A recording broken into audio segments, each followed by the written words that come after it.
Well, let me answer, but my question. I am answering your question. If people are biologically so if we take born away, I'm just going to keep physically in talking as though you're polite here. So if we take intersex and we take, for example, it's not polite to question Kleinfelder's, people's existence. this is designed to be a discussion that hopefully opens a civil dialogue. I believe in searching for the truth.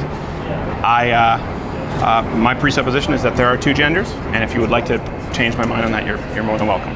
Sure. Well, so I heard my boss talking a lot about a spectrum, not just in terms of like gender identity, but also in terms of really any biological trait, right? That humans exist on a spectrum, whether it's a racial spectrum, like there are people that are half something or whatever, biologically we're all on a spectrum. Some men can grow facial hair and some can't. Like some of it's defined by your chromosomes, some of it's defined by hormone levels, some of it's defined, I think you would not refute that we all exist biologically on a spectrum in terms of our phenotypes, right? And how we... There are certainly differentiations between people. For example, you can have a multitude of men. Some are tall, some are short, some are fat, some are thin, some have red hair, brown hair, yeah. So but they're all men, yeah. It's nice when we can agree on something. Yeah. Well, so in terms of that spectrum, and where I hope that my existence can shed some light for you, I was actually born intersex, which means that you would never know this, and no one who's ever been with me sexually would ever know this either, but I was actually born with XY chromosomes, and so instead of having a uterus and ovaries, I had internal testes that were then removed from me by doctors who come from kind of your perspective and some similar perspectives that we need to normalize people to fit these society-driven standards of what a human is or should look like. But so for me, my question for you is, if I irrefutably was born intersex, I can... That's okay. You don't. I'll just go. I don't need to get my birth certificate. No. Yeah. Thank you. That's another thing. This whole birther thing, right? It's proving birther? Basic truth. Yeah, the whole birther movement, right? Needing to show our birth certificates to prove our legitimacy as humans. I'm thinking back to Trump and Obama and everything. Anyway, that's not where I was. Yeah, unrelated. That was silly. So if it is irrefutably true that I was born intersex and that actually almost 2% of the world's population, so 150 million individuals worldwide, were born intersex and then normalized through surgeries or otherwise, if we are born somewhere in between in terms of our biological traits, then how can it not also be true that we might identify somewhere in between in terms of our gender and how that presents itself? Okay. Certain people are born, for example, with breasts and a penis, or they might have ambiguous genitalia, or me, I was born with I hate that I have to sit here at a table with you talking about my genitalia. I don't believe any human should ever have to do that. You don't have to. Well, you the reason that down. And the reason I am is because there are people like you and that are, I was about to say with respect, but that don't respect basic biology, people's identities, and that was kind of my biggest argument against the bathroom bill when I was arguing with Lois Kolkhorst, is if you want to pass a discriminatory piece of legislation, at least open a bio textbook first. It's not hard. These are just basic science. Okay. So a couple of things there. First off, I hope you don't feel as though I forced you to sit down here in any way. No, you didn't force me, but the conversation and the existence of it, that's what forces me, because there are people who are so fed up with having to legitimize their existence on a daily basis when you don't have to do that, right? You were born in a way where no one is challenging that, and that's something that I heard my boss talking about too. It's actually not true. But we don't need to get into my personal history. Okay. So you mentioned a couple of things there. I want to sort of. Is there any water for? There isn't. We used to until we realized that it was a legal liability. If maybe Danielle can get you a bottle of water, because the last thing you want is someone saying that I poisoned you. I would never do that. Yeah. I'm sure you can understand. So you mentioned basic biology textbook, and then you immediately followed up with how someone identifies. Yeah. I think they're two separate issues. Now, I understand that you're intersex. We've talked about this with several. Right. So then what do you think in relation to that? Yeah. So we've talked about intersex. So another thing I would strongly disagree with, statistically, you said 2% of the population are intersex. I said almost 2. I believe it's 1.7. Yeah, I believe it's significantly lower than that, particularly in the Western civilization, much lower.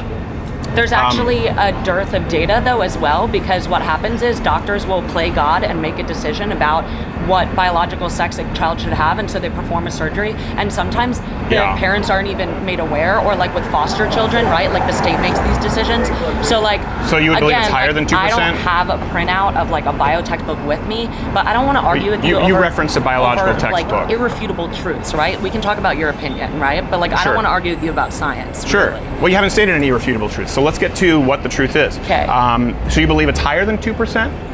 I said 1.7, and that's But you said because doctors play God, the number's likely higher. Oh yeah, right, exactly. Yeah, Okay. and because this is also like when data started being collected, right? Like, Sure. is after a lot of these decisions have been made. There are people that aren't told by their parents or by doctors and don't even know until maybe they don't get their period or something like that. Sure. That like helps them realize Yeah. that they've been born different. Right.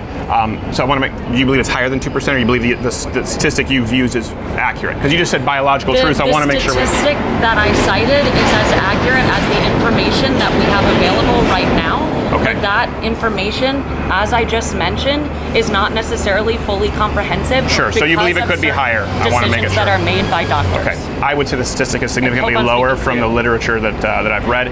But again, let's remove intersex from the table because when we're talking about transgender, we're not generally talking about Okay. intersex. So intersex But Klinefelders, but that there are was my genetic question. anomalies. But that was my question. Yeah, well, let me answer. If Can I someone's answer your in question? between, then why would their gender? So biologically, they're Am born in I between. going to be allowed to answer at any point Well, here? but let me just clarify my question because you Okay. said I'm talking about intersex and you're talking about transgender. But for me, this is related because if people are born in between, like in terms of physical manifestation, right? Sure. So then why should they have to choose I'm a male or a female if they were not born a male or a female? Like, yeah, that's my question. Okay, for you. so I'm going to go back to answering your question. Yeah. All of this was very imperative in answering your question because you said biological realities, people need to read a textbook, and then you mentioned how somebody expresses themselves, how they identify. There are two different issues. I'd like to address them separately if we can. But they're because not I separate. agree. That is because my I question. You well, said let me you were answer. going to But answer my question. I am answering your question. If people are biologically so if we take born away, I'm just going to physically keep talking in as though you're polite here. So if we take intersex and we take, for example, it's not polite to question Klinefelders. people's existence. We take, for example, intersex, we take Klinefelders, we take genetic anomalies that are very outside of the norm. Referencing Klinefelter. So, for example, there are some people, we've talked about this earlier, there are some people who are born without feet. There are some people who are born with webbed hands. There are some people who are born with 12 fingers and toes.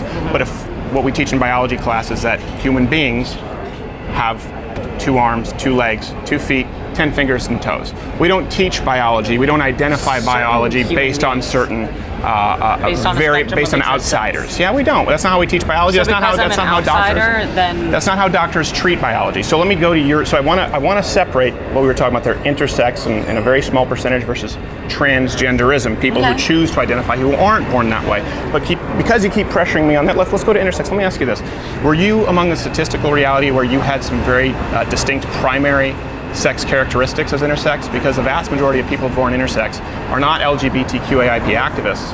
They're people who are born with very clearly identifying traits. It's not just right in between. The vast majority have micro penis and large clitoris, internal testes, and it's pretty easy to identify. So was that the case with you?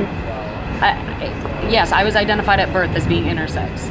Okay, but not everyone is, because as I mentioned, No, was it the case where you were identified as a female pretty quickly? You had primary sex-defining traits in that of a female? Well, I was assigned a female because of the choice of the doctor that worked on me, right? But like I was born in between. So for me, like a doctor made a choice that even though I was born in between, even though they knew because of a what's that called? Amniocentesis. Mm-hmm. So they knew before I was born that I had XY chromosomes, but because I was born with a vagina, they knew that I was intersex, but because there's a doctor, again, who plays God and makes a decision because it's all what's going to go on the birth certificate, I was assigned female at birth. Okay, so you didn't transition later on in life? No. No, okay. So my question again for you is just because the statistics would reflect that the overwhelming majority of people born intersex are not just born directly in between the two. There's a very clear delineation with identifying sexual characteristics with male and female. That's so not true. There's chimerism, It is true.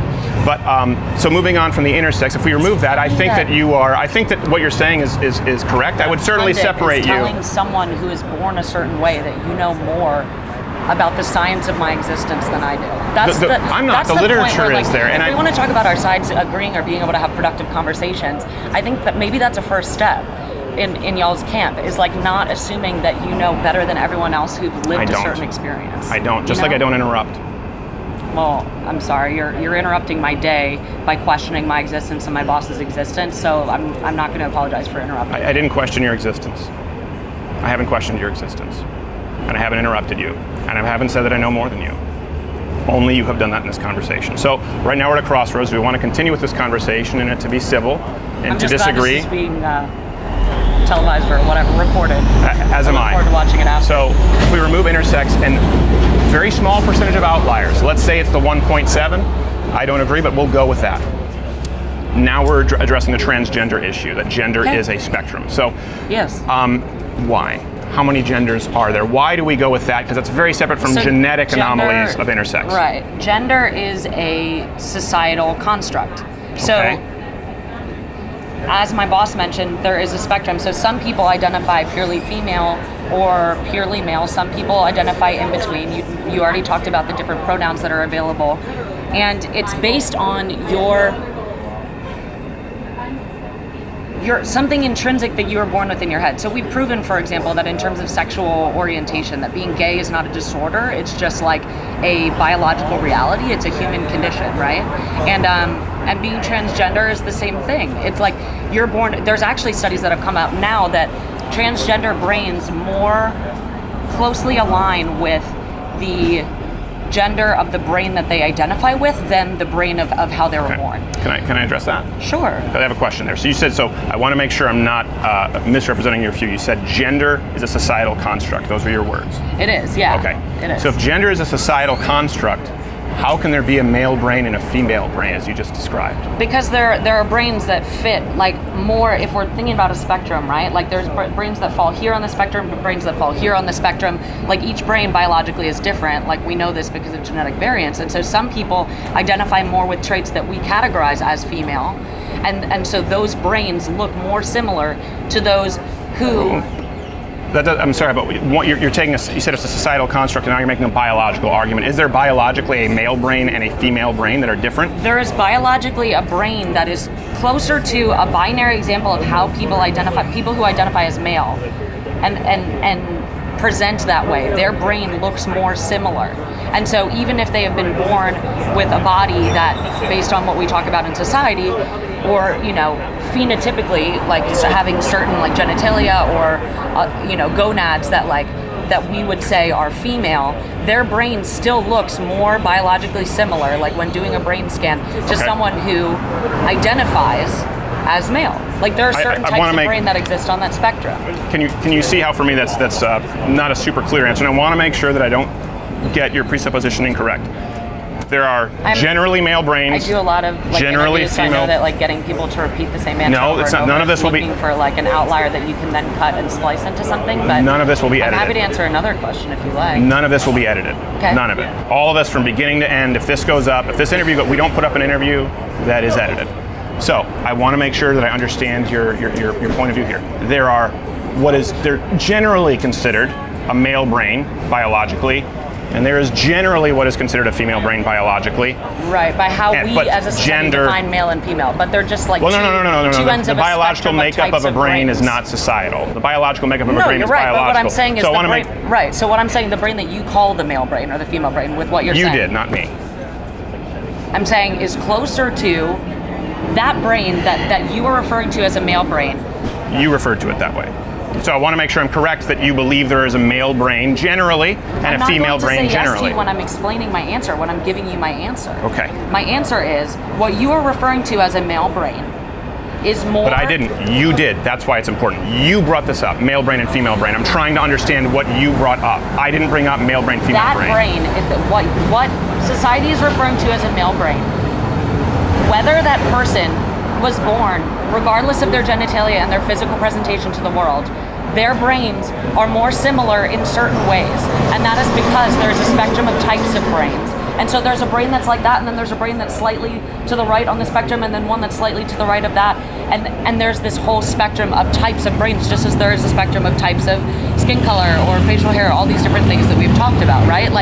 And so what we have found is there is actually a correlation between this identity and a brain that looks a certain way. So people aren't making something up. It's like something that intrinsically that they are born feeling and identifying in this way, right? Feeling and identifying in a way, okay? Yeah. And this is important because the biology and the identification are two very different things. So I'm going to continue along the premise which you originally expressed. I certainly agree with the biology. There is a biologically defined male brain and female brain. They're different. They operate differently. There are different developments and different portions of the brain. They fire differently. They have different levels of neurotransmitters, and they respond to stimuli differently. There is a male brain and a female brain, absolutely. And there are some anomalies. There are some very acute number of outliers in between, but not much. Huge. There is a The male entire brain world and a exists on female the brain. spectrum. Okay, well, the entire world exists on a spectrum. And then there are limitless genders and limitless brains. How do you determine what's right with the literature? How do you run a scientific study if you're saying there's a limitless number of brain types and a limitless number of identification types? How do you line that up as a study? If myself does not threaten your daily existence, then why do you care? It does. It does. It doesn't threaten my existence. I believe the restructuring of Western civilization based on, I don't believe gender is fundamentally interchangeable. I don't believe men and women are interchangeable. So only Western civilization is right, is what you're saying? Because that's a different conversation, but yes. Really? Yes. So the whole white supremacist and Western perception of society is what is right? I don't believe white supremacy is right at all. Well, Western civilization is arguably founded by the colonization by white people of people of color that existed already. No, Western civilization is not founded on white supremacy at all. So I believe Western civilization, the civilization that allows people to live freely, the civilization that freed slaves, the civilization that brought you that iPhone technology, paved roads, plumbing. The Romans did that earlier on, but it was very primitive. Yeah, I believe Western civilization is right. And a fundamental role in Western civilization is that of male and female. And I believe that that is very important as it relates to what we teach children, very important as to how we rear children, very important as to how we jail people if we're going to define pronouns, if we're going to define gender identification. I think it's important if we're going to change the entire fabric, the makeup, to identify what it is. So with that, how many genders are there? You'll have to excuse me that I'm having trouble engaging with someone who feels that Western civilization is the right way, which is founded in these certain principles that I just mentioned. It's not, and the though. only way. And that America First mentality is actually what's causing the degradation and like our falling of our status in the world is American exceptionalism. Really? Or your exceptionalism of your viewpoint. If you really want to say change my mind, your mind is not open to other ways of thinking. Here's one thing. If you're looking to change somebody's mind, coming in very aggressive and interrupting. I'm angry. I'm not. But that's not a good way to change somebody's mind. You ask me a question and then I try to answer it and then you stop me halfway through and ask me a different question or tell me that I'm not responding to your question. So forgive me if I'm frustrated. Yeah, well, I'm just trying to get clear answers to understand your presupposition. And then you were the one who brought up, for example, male brain, female brain, and said no, brains exist in the spectrum. Let me bring this up. This is a very new thing, you know, that modern gender theory. It's not a new thing. The gender non-binary. Where does it stem from? It doesn't. That's not the question. Again, you're asking multiple. No, I'm asking you because you said it's not a new thing. I'm saying it is a new thing. It's not a new thing. If you okay, so where does it come Greek from? or Roman mythology, there's all different types of humans. If you look at Hinduism or certain religions outside of your white, I imagine you're Christian, correct? Yeah. Right. Outside of that societal and worldview, there are a lot of different texts that are very, very old that talk about all different types of people. Yeah. That talk about trans people, intersex people that used to be referred to as hermaphrodites, which is a phrase that we don't prefer anymore. We find it to be very triggering and offensive because of the way that has been used historically. Okay, but it kind was of like the N-word, right? Used, kind of like the N-word, right? Like there's a certain well, not kind of like context. the N-word. Wasn't hermaphrodite a medical term? No, now the medical term is intersex because the medical community understands that certain phrases then are used to marginalize other human beings, and so people stop Was it a using medical them. term? And so people stop using them. Was it a medical term? So medically, there also used to be something called phrenology, which was measuring like the heads of black people and saying that they were like scientifically less than others. The so only science evolves all the time. You're asking if it was a medical term. Yeah. There also were medical terms like term. phrenology that are now shown to be very racist and bigoted and outdated and marginalizing. The reason I bring it up, and things that kind and open-minded humans do not use. Sure. Well, that is my response to your question. Well, the reason I bring it up is because you brought up hermaphrodite and compared it to the N-word. Was the N-word ever a medical term? You know, I don't. And the reason this matters again is yesterday's medical term is today's hate speech. Society can't keep up. And that's why definitions matter. That's why gender matters. That's why biological studies matter. Like it's so hard for those people and not the people who are being marginalized. Yes, I believe it's important. I believe it's important for both people to be in a society that functions. I appreciate having the conversation. I really do. Thank you very much. I appreciate it. I'm sorry I don't have a box of tissues. So let me give you real quick. Simone de Beauvoir in 1949. That's where modern gender theory started. Then it goes to Judith Butler in the 80s and 90s. Watch Louder with Crowder live, Monday through Thursday, 10 a.m. Eastern.